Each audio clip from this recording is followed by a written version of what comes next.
Hello, everybody. My name's Octavian. I hate to interrupt the epic music, but we do have a draft phase on our hands.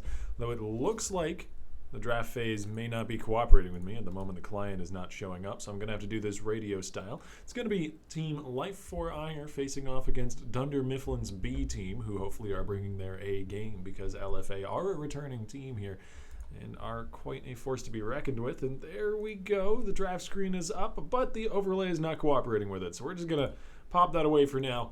It's less essential than the draft, and we will go ahead and just cast this raw client footage for you guys. I mean, it's the alpha client, so it does look kind of nice, to be fair. I think the overlay does just need to be updated for the alpha client. We can do that for you next week. I promise, folks. We'll get it all nice and fixed. But as you may have noticed, it's just my voice overwhelming your eardrums at the moment. I am not joined. I am sadly, very sadly, tear rolling down my cheek, I promise you, not joined by my co-caster of usual effects, who is out on some family business tonight. Those pesky families. Got one of my own. You know, we all do. Well, most of us. That's a depressing track to go down, though. So I'm going to be solo casting here for you all tonight, but I'm sure we've got some solid League of Legends to bring your way, and hopefully I will be doing it justice even on my lonesome. Some pretty first-string meta bands coming through in the form of Syndra, Ivern, and Zyra across multiple different positions. Thresh taken away from Tony Pop 7. Now, of course, while LFA is a returning team, Dunder Mifflin B team, I don't believe, at least in my experience casting for Reverie, has ever shown up on our Rift. So exciting to see them get all the way to the finals, which we are going to be hopping into immediately here with the broadcast tonight. Didn't get a chance to look over the semifinals, sadly. Some lengthy games, though. We were waiting a little while for the finals to come around. But I'm sure we've got a good game on our hands, and it's just going to be a singular game. Our Saturday open tournaments have been reverted to a best of one for the finals rather than the best of three that they used to be, because our brackets were getting a little bit overloaded and because we didn't really have the time to do a best of three at the end of the night every night. Was starting to go pretty late. However, we've actually got a bit of a light bracket tonight, so it will just be a best of one to answer the question that pops up in the chat from Tranimal. Zach going to be the first pick, going over to Tranquil Flames in the jungle. Nautilus to answer, and we'll see what the next one is from Lee or AFK. Well, it was banned away from, so there won't actually be a Lee Sin this time around, but that sheds some light at least on the Lee Sin ban. As, you know, maybe this guy plays the blind monk just a little bit, maybe. Interesting to see, actually, whether or not he can get out of that stable, though. As a one-trick pony, it can be a little bit difficult to make your way into the competitive scene. Obviously, the guy has had some measure of success. They've made it to the finals here in Reverie Esports. Saturday tournaments, while they are certainly not the tippity top of competitive League of Legends, they're also definitely not down at the bottom. We see some good players and some good teams here. The rising crop of the amateur scene makes their way to our tournaments pretty regularly. And what are the next two picks here for Life for Ire? We have seen Zach from them before. I'm interested to see what Bloodbath chooses to grab. His top lane has always been more carry-oriented than the current meta. Nowadays, we see a lot of tank v tank battles in the top lane. Things like Nautilus, of course, already picked, playing into a Maokai or a Poppy or something along those lines. But Bloodbath doesn't seem to have much patience for those kind of lanes, favoring things along the lines of Darius and Olaf more frequently than just pure tanks. Kha'Zix and Nami, though, pretty safe to grab that Nami pick for the bottom lane, and Kha'Zix a high priority jungler. Not really giving away too much in their picks so far. LFA continue to keep their hand close to their chest when concerning solo lane picks. Makes a lot of sense. Those are the picks that can be most easily countered. The Lulu is strong, certainly. Going to be useful to counter out the engage that Zach and Kha'Zix will potentially be bringing. The engage that Zach will be bringing and the backline diving that Kha'Zix will want to be doing. As Gragas is certainly an interesting pick. Probably for Lee or AFK, I'd have to imagine. I mean, he's not going AFK. So he's already not living up to his name. He's going to have to pick something else. Gragas could go top lane and Nautilus could jungle, but that seems much, much less likely to me. You don't see a lot of Gragas nowadays. Not only did his numbers get nerfed a little while back, by which I mean like almost a season back at this point, time really does fly, but he also got a really significant nerf on his ultimate explosive cask, which used to be instant cast. Used to have just no travel time at all. You'd cast it, it would appear where it was thrown after a very, very brief amount of time and knock the enemies around. But now there's a lot more time for an enemy to react. And by a lot more, I mean basically just like half a second to a little more than half a second. But that's long enough for players at a higher skill level, for players that are Diamond or Master, the kind of level of play that we're anticipating here for the finals at Reverie. And that's bad enough for Gragas to have fallen out of favor, but there's certainly some Gragas players still out there making it work. Tranimal may be going over to this Ezreal, as Ari as well has seen a rise to fortune here. And no, pardon me. I said earlier that LFA were holding their solo lane picks close to their chest. I was just blindly looking at two junglers and thinking, yeah, they just picked junglers. They didn't pick a top lane yet. No, they have a Zac top lane. So Bloodbath is going for a very tanky, tonky top, which is actually uncharacteristic for the player, but still an interesting choice nonetheless. And Orianna into the Ahri is a pretty classic matchup.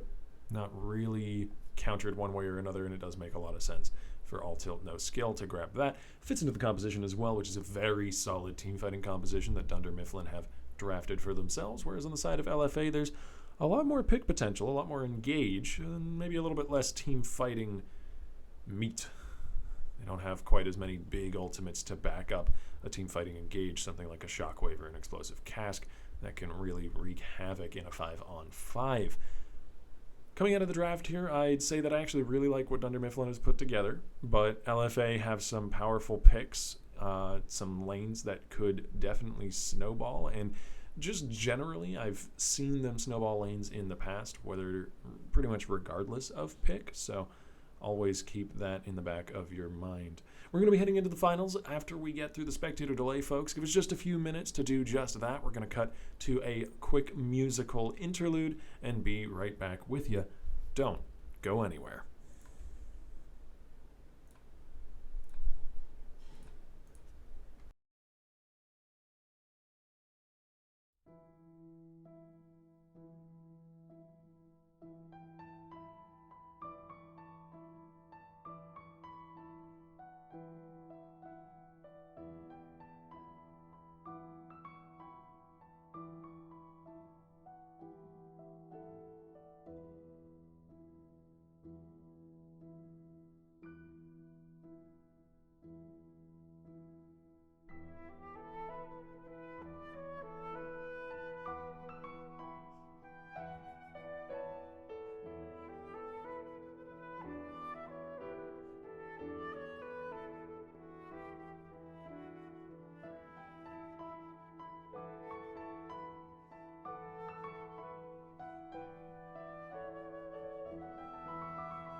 Good day, everyone. How are we doing today? My name's Octavian, and that was a rhetorical question. I can't actually hear you, though. If you want to tell me how you're doing in chat, then, I'd be more than happy to not see it.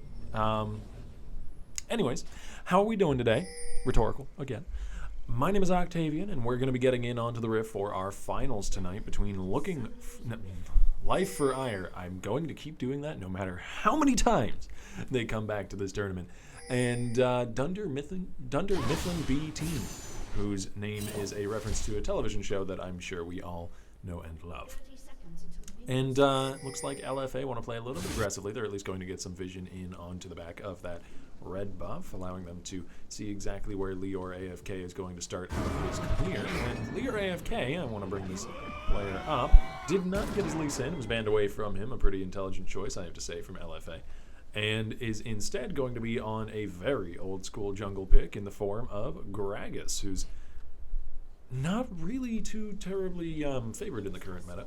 His numbers got nerfed a little while ago, as well as the fact that there was quite a significant change to his ultimate, which a lot of players view as a nerf, giving it travel time and making it a projectile instead of just having it land when cast. And just trying to Tony Pop going to take a bit of damage as well. Just a bit of light, fun skirmishing, all in good taste between the teams.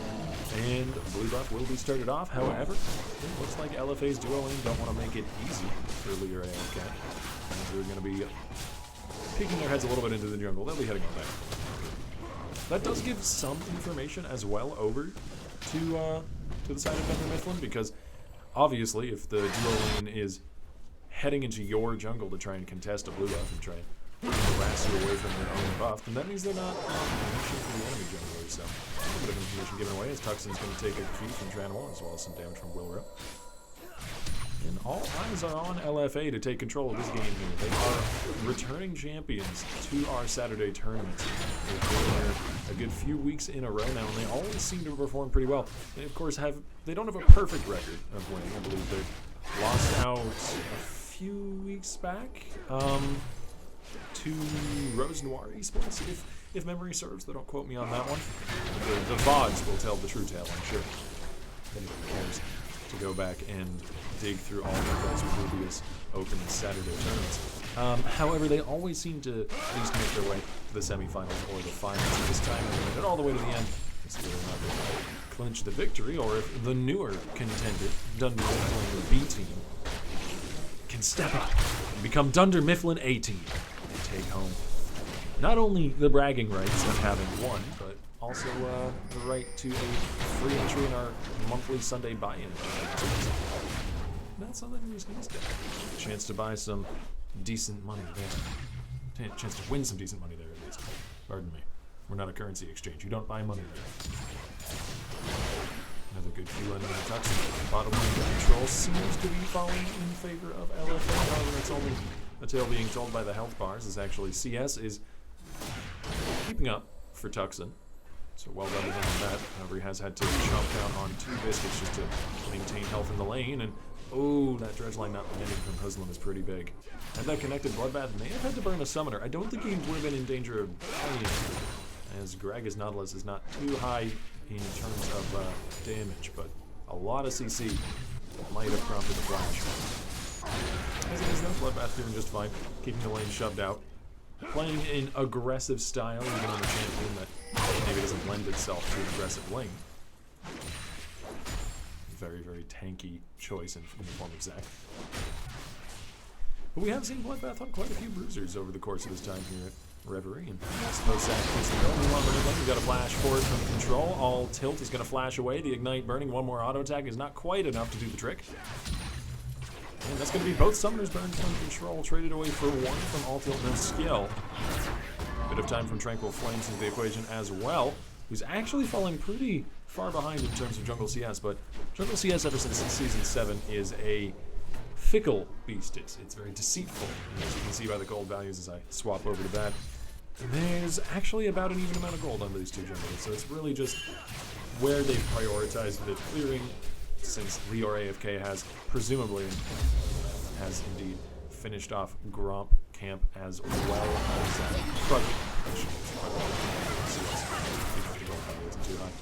Tucson harassed away from the lane, and now he is starting to fall behind in CS.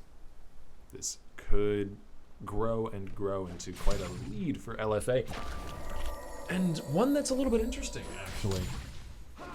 That's not to say that Trendable and Wilro have never gained control of a lane before. These are some pretty potent laners here in terms of the players, but the matchup certainly doesn't favor Ezreal.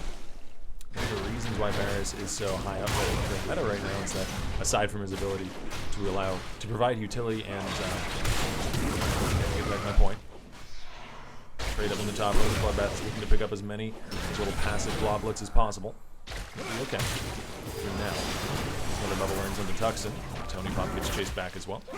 And indeed, Varus as well just has a good ability to control an early lane, but Tranquil Flames on the top lane is going to be forcing the flash at the very least from Husband. Going to be flashing after him, but a max range anchor maybe pulls into safety, but not quite.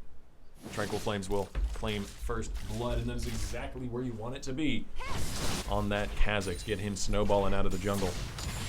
And really paying big dividends. The early ganking style that Tranquil Flame is going for here, as opposed to Lior AFK, who's been hard farming his jungle. The guy has had that jungle cleared twice now, at only 6 or 7 minutes in.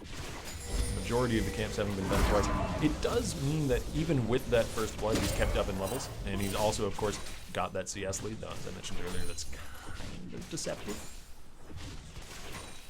But obviously, a first blood on a Kha'Zix is nothing to be scoffed at. And we'll see where Tranquil Flames goes next. I'd imagine in the mid lane would be his next target. And admittedly, Control doesn't have Flash or Ignite to assist him in a gank anymore, but he doesn't really need it, given that Spirit Rush is kind of good enough in its own right. You don't really need the Flash anymore once you've hit that level 6.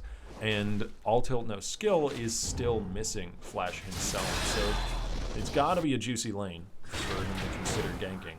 And that thought must have gone through his head. It's always an interesting thought process to try and follow as an observer to a game. I suppose maybe more interesting for me given it's my chosen line of work, but to try and figure out where a jungler might consider going next. A thought experiment. Very useful when you're trying to get better at the profession yourself, as Tranquil Flames will be stealing away a red buff. And that seemed to be where his mind was at. A bit of counter jungling. And I can't blame the guy. He's gotten an early lead, and Kha'Zix is known for his ability to handle 1v1 in the jungle. Gragas not really so much, especially now with a level lead. He does find Gragas somewhere lurking around, and it's pretty much a guaranteed kill on the Kha'Zix. Very safe invading. The solo lane's shoving up constantly. Oh, good hook actually. Not bad. Oh man, this guy is so far ahead at this point. He's got just the raw health coming out of really efficient itemization of a Bammy Cinder and a Kindle. Splitting his build a little bit admittedly. He's not going to be finishing either item very quickly, but those pieces are so damn important. It seems to matter. He's going to continue to allow him to dominate this lane. He will pop the passive Cell Division going down. That's just fine. It's another kill to Tranquil Flames, and again, this Kha'Zix is such a great spot to have that money. He's going to keep on snowballing it and keep on having control of the jungle. I mean, like, what do you do if you're Gragas and the Kha'Zix is 2-0? There's not really a lot that you can do to control your own jungle there. You just try and work around him, eke out maybe an advantage from ganks, get level 6. I feel like that's really important for Lior AFK. He has to hit that level 6 really soon, and then head somewhere to try and get a gank, maybe down here in the bottom lane, because it is about to shove up, and that is the side of the map that he's hanging around on. In addition to that, he'll have some good gank assistance from a Lulu and Varus. It might be kind of tough to find an opening onto an Ezreal. There's always that to consider. That'll make something happen. But maybe after a swift return home to base, given that he's not exactly all that healthy at the moment. He's still being out-leveled by Tranquil Flames, and now with the benefit of those 2 kills, has garnered an XP lead as well as a gold lead. Check up on that. Almost 1k for him. And so lands on the Bloodbath, who's proxy farming at this point. This guy playing the lane incredibly aggressively. Oh my god. I don't think I've ever seen a proxy farming Zac before. Playing this tank champion like it's a ribbon or something. I suppose there are certain tanks that proxy farmers say as being the quintessential proxy farmer, but high level of aggression that Bloodbath is sporting in the top lane. Not something that you usually see out of a 10v10 matchup. And a lot of it comes down to very efficient micro play, taking a lot of good trades and that sort of thing. LFA sort of just quietly creeping ahead this game. Let's see whether or not they can continue to just grow their lead in this fertile mud of a match, or if instead something will happen explosively in favor of the opposition. Good bubble in the Tuxin. We are seeing the Gragas coming down to the bottom lane for that gank that I anticipated. It's now teleport coming in as well. The Tranquil Flame seem to have anticipated it as well. Having walked into the bottom lane for the lane gank, he will be able to claim one back, but it's a shutdown, and that is a good start to a potentially good fight for Dunder Mifflin, but a double bubble from Wilro is going to hold them up. There's the Nautilus turning back around to try and deal with the AD carry as Zac attempts to dive but doesn't have what it takes to finish off either the Lulu or the Gragas. Meanwhile, all this time has meant that All Tilt, no skill, can roam down from the mid lane. But he doesn't seem to have all that much will to keep the fight going. And control coming in from the backside does mean that Dunder Mifflin will back away. However, a favorable, if messy, trade for Dunder Mifflin. They take what I believe was a 2-for-1 trade. They didn't have to kill performance. They picked at least 2. Nicely done. Defending that bottom lane and recognizing where they still had some modicum of strength left. They are being slowly bled out across the rest of the map, and the most egregious spot is probably either in the top or the jungle right now. It's the 40 CS lead for Bloodbath. But they did still have strength, even just in the champion picks there in the bottom lane, in the form of a lot of utility between a Varus and a Lulu, and a bit of utility from a post-6 Gragas. However, they still lose out on the tempo of the lane. It's going to get shoved up. They're going to take a lot of damage from the turret. It's actually moving the mouse a little bit, so we can see that. And I think Bloodbath diving the turret might have been a bit aggressive. Glad he didn't go for that one. But also in the meantime, a dragon does go down, and top lane is shoved out by the rotation of the animals. So LFA just a little bit more on the ball in terms of the map play after the really messy fight in the bottom lane. It does show, however, though, that Dunder Mifflin are by no means shut out of this match. I feel like they just need to be the ones calling the shots a little bit more often, as Tony Pop positions kind of aggressively. And they've got the tools to do that. I mean, they've got Nautilus, Drag. I could just list their whole composition here. They've got utility, essentially. But what LFA has is a willingness to be so much more aggressive. That might not pay off with Tranquil Flames. No, Muslim's going to let him go. Yeah, honestly, I can understand that. No other real power in the rest of that side of the map for Dunder Mifflin. And while Huslam was in no real danger of dying himself, he certainly couldn't finish off Tranquil Flames. That's for sure. I think it all comes down to where the Gragas and the Orion ultis, and potentially even the Varus ultis are going to be used. It's all about these ultimate touching against control that has this not even needing to land the charm of the other position. That's pretty scary. Tranimal in the mid lane is going to get that shoved out, try and take down another turret, and Ari, left all to her own devices, will actually, cancel the base and then back to the turret, and that makes sense. Now that they've seen 3 in the mid lane, there's basically nobody to stop the turret moving down, and LFA are going to be once again able to claim a global objective for themselves. Because of all that previous damage dealt to the turret. And even looking for a flank, they may choose to take a fight here. Depends on whether or not Bloodbath can find a good engagement. Turret in the bottom lane will fall. And this is just kind of asphyxiating under calculated aggression. However, once you do break that outer turret line, it is a lot more difficult to follow, to prep a lot more vision, go much deeper into enemy territory. And against a team with so much reliable crowd control that really can't be denied them. No matter how much gold they are behind, they're still going to have the ability to press R. That might be enough.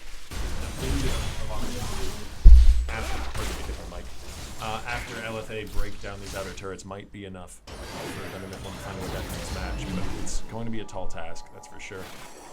Especially considering the fact that we aren't even at some of the really powerful item breakpoints for LFA's composition.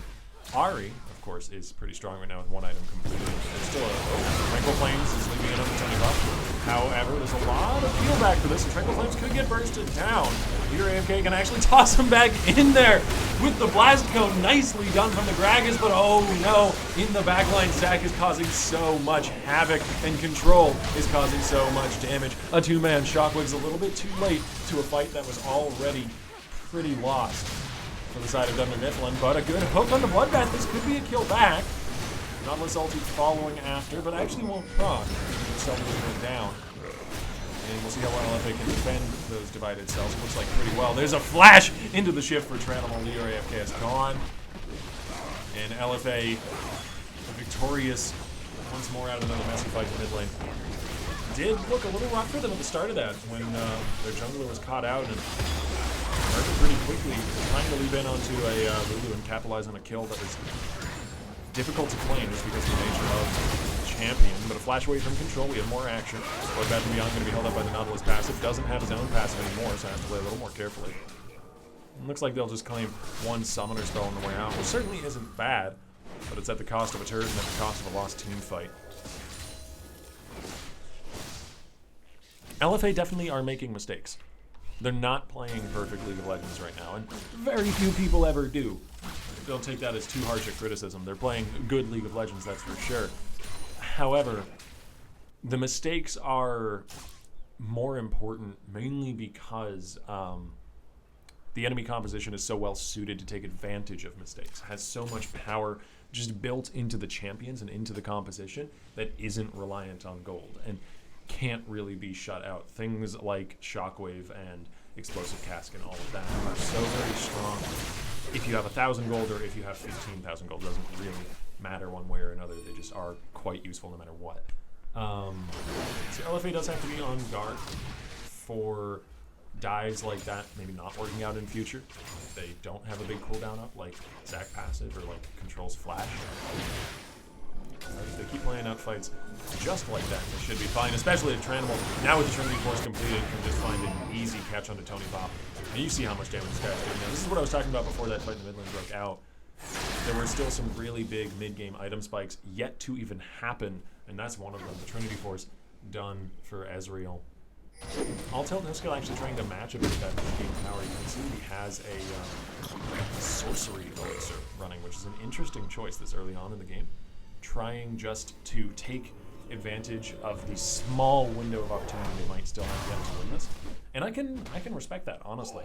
Because Orianna ulti certainly is so important in these speed fights, and because All Tilt No Skill needs to help carry his team back into this match, he's just gone for as much effectiveness as he can purchase right now. The downside, of course, is that if this doesn't pay off, if there's not a good team fight in the next few minutes, if he just gets picked off by Control's Ari, then all that gold is wasted once the potion is gone. It's purely temporary. He's put into an even deeper hole than he was in before. So, a big risk in terms of itemization, and it doesn't look like it's going to pay off for All Tilt No Skills, I imagine. Buff is going to pay off. Kha'Zix again soloing out a dragon. Really easily done. So that those claws of all. And the turret will be shoved in onto for a pretty textbook game of League of Legends here. The charm Control. He has an ulti coming through. A Q landing. Heal popped. And Ezreal ult traded for Tuxon's heal. The slow suffocation of Thunder Mifflin B team continues, which is a very strange sentence I did not anticipate saying tonight, but you know what? That's okay. That's half what happened. That's strange sentences you might not have anticipated. The Vision battle is fierce and rages on. Some imports get cleaned up here and there. And I gotta give props to Thunder Mifflin B team for staying relatively level-headed in this one. They fought the team fights pretty mechanically well. They just lost out in a lot of their lanes and are coming into almost every fight with a deficit. And of course, Control has just been picking off players left and right. Every time that ulti is up, he seems to find a target for it. And that is exactly how you want to be using Ari. But that's beyond looking for the kill onto no skill. He does He may not have any skill, he also doesn't have any hit points left. And that's a pretty serious condition, a lot more serious than being tilted. Bloodbath Neon looking for another slingshot, but going to opt against it. And Elephant continues to clean this game up. Hasn't really been too much yet. I mean, I've been touting the composition that was put together by Dr. Mifflin, but since that last fight under the outer turret, which has long since crumbled to bits, in the mid lane, they really haven't gotten a team fight, and that's down to LFA finding picks, and it's been exemplified over the last 2 kills that went down onto the Orianna, and they've got a composition that is, as I said in draft, capable of, once it's snowballed ahead, just finding pick after pick after pick, and it has to be played around so very cautiously, something very difficult for teams in the amateur scene. If these positions were reversed, I don't know if LFA would be able to do it themselves. It honestly would be the mark of a really, really solid team if you can come back from this sort of deficit, not only if you can create this element.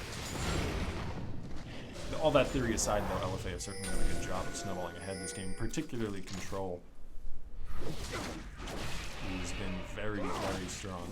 Sorry, didn't have all that explosive a landing phase, but he's just found some really good opportunistic picks right thereafter. Baron even becomes a real threat now. Only about a minute after it's even spawned, as Tranquil Flames and Bloodbath are probably able to duo it. Kha'Zix's bringing the damage, and Zach bringing the tank. This thing will eventually go down, and I don't think it's even on Dunder Mifflin's radar. Well, maybe it is. Nautilus lumbering over, like looking for a ward in the back. This could be disastrous for LFA. Baron's not going down all that quickly. There's Leroy AFK over the wall. He gets the steal. This is exactly what Dunder Mifflin needs to come back into this. It's a leap away from the Kha'Zix, so it looks like he'll be safe at least for now.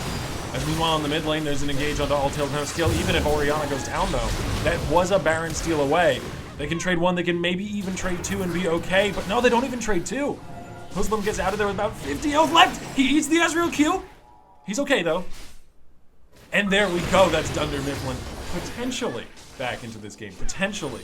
I say that because even a Baron doesn't necessarily facilitate you coming back into the game and being on an even footing. If you look even just at the gold, they are still 9k back. If you look more importantly at the turrets, they've got next to no map control, next to no vision.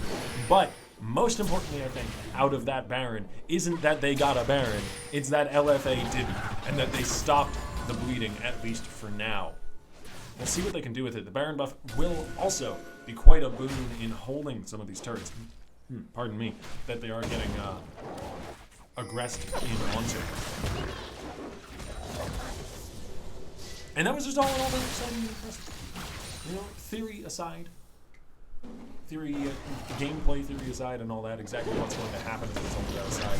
Well done to Reverie AFK for finding his way into the back of the Baron pit. Well done to Dunder Mifflin as a whole for sniffing out that Baron attempt. It was only a 2-man Baron for the most part, so it wasn't a huge amount of information for them. The map has been dark for a long time since their outer turrets have been down for a long time. But they sniffed it out, they went after it, and they grabbed themselves a Baron, goddammit. So, well done. Well done to them. And this is exactly what I'm talking about. You don't want to count these guys out. They made it to finals for a reason. They've got a composition that they can bounce back with. Very excited.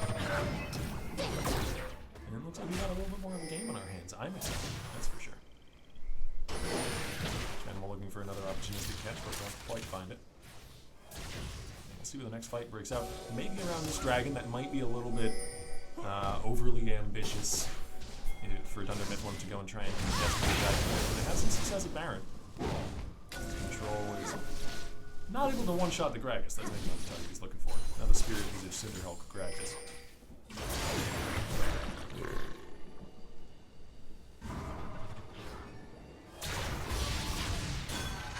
Looks like he might be around this dragon pit where the next fight breaks out as actually Dunder Mifflin are pretty aggressively towards here. Good spooky ghosts will spot the potential ambush for LFA's and actually taking engagement onto them. A hook landing on the Tranimal. This is a huge target. Ezreal is very powerful right now. Dragon not stolen away. No encore from Leroy AFK. Only the one performance, but he made it count. It was on the Baron, not the Dragon, if I had to choose between one or the other. Tranquil Flame's going to keep on chasing him down, though. The Desert Knight will eat the slow from the barrel. Body Slam going to be holding off for a little bit. Clear AFK turns around for a final last drink. And he will indeed be the final one. Down to the shove onto the inhibitor turret. But it seems perhaps a tad unrealistic with this last few seconds of Baron buff taking away that minion wave buff. LFA now, though, don't really have any objectives to pull Dunder Mifflin out of their base with. Dragon and Baron both having gone down. I don't know if they've quite got the sieging potential to actually go after these inhibitor turrets realistically. They can take the remaining 2 turrets outside the base, though. As Control is so handily going to demonstrate for me. Thank you, taking an outer turret anyway. And there's only one of those left standing up on the top side. I imagine that's in LFA's sights as they head back home to spend some of their hard-earned cash. So the minor road bump, relatively minor road bump, of a Baron buff steal, LFA has still played a pretty textbook game of League of Legends. That Baron buff steal has certainly got to do good things, if not for the pockets, at least for the morale of Dunder Mifflin. And as we all know, office morale is highly important. Good hook from Husky. The Spirit Rush being down is actually a pretty big deal. It makes it a lot safer for Tony Pop to try and get some vision control. Tucks in just to rotate between lanes.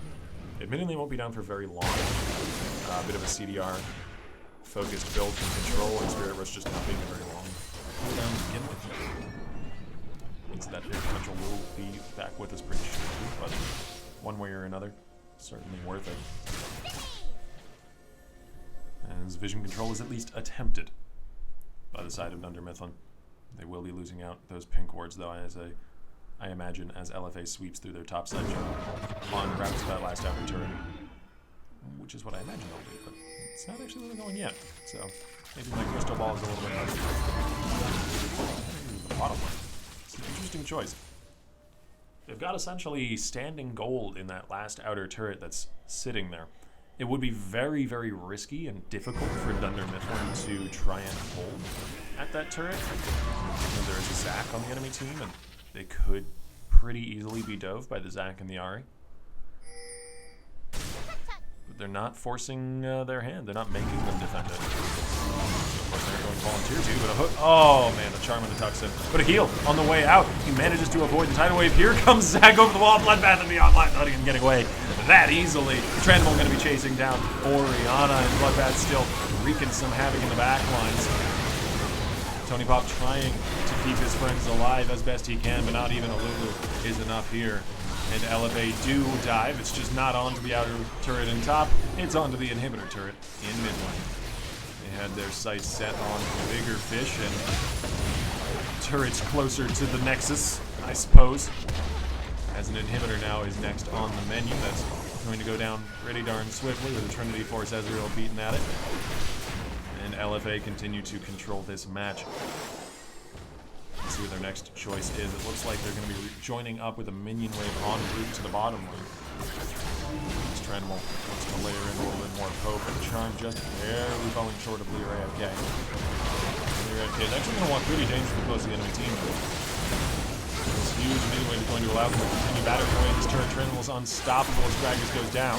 The hook under control is a good target. Two-man shockwave. One of them shut down. The other one soon to follow, popped into cell division. And Zac will fall. Those are good kills back to the answer with from Dunder Mifflin, but it still comes at such a cost. Inhibitor down. Bottom lane inhibitor turret wounded. And some kills, of course, even traded back to LFA. Those kills were not free by any means. And Baron is back up. The threat is once again there of that Baron buff, of that unequalable shove from LFA. And I don't know if Lear AFK has a second steal in him. Maybe he does. And maybe that's the straw that breaks LFA's back as they try and fail on another Baron attempt. And that would be quite a storyline to tell you folks. I would love that if that did indeed happen. Not because I'm rooting one way or another. I don't root for teams. I root for fun games. That's what I root for. And another Baron would be more fun League of Legends. That's for damn sure. But we'll cross that bridge when we come to it. We'll body slam into the back of that pit when we start Baron off. Is what we'll do. Is what the AFK will do. So. And Dragon as well will be rejoining us very shortly. We'll see where the priorities lie. Just trying to flame sweeps out the back of the Baron pit. Want to prevent exactly that storyline that I was talking about. I think the adaptation of having Bloodbath is like far up here as well. Really smart. It needs to get that on the Dragon should he come looking for a steal. Feels like that's exactly what he's going to do. However, a lot of peel back. Basically, I'm chasing because over here Bloodbath is moving and this one melting under that Ezreal AD carry. Has to flash backwards. Trying to peel back Bloodbath now. Trying to play splashes from the side, and there's the cleanup crew. Ari and Kha'Zix, give those two some janitorial uniforms because they just cleaned up the hell out of that fight. And that is good night, sweet prince, I imagine, as LFA might just be able to take the game off the back of that one. 30 minutes in death timers are starting to get a little bit lengthy, about 25 to 30 seconds on each of these members. And there is a super minion rage shutting out there. Up the game, LFA can at the very least take out some Nexus turrets and give it a good old college try to end this match. Looks like not even college try, it's the college success. Good game to both teams. That is the end of our broadcast series tonight. Once we get through all the finalities of it. My name is Octavian. I hope you enjoyed this brief solo cast for y'all. Effects will be back with me next week. Don't worry. It won't be just my voice in your ears anymore. But thank you all for tuning in. Please join us again next Saturday for the next Reverie Open. And congratulations to Team Life for Ire. Everybody, have a great night.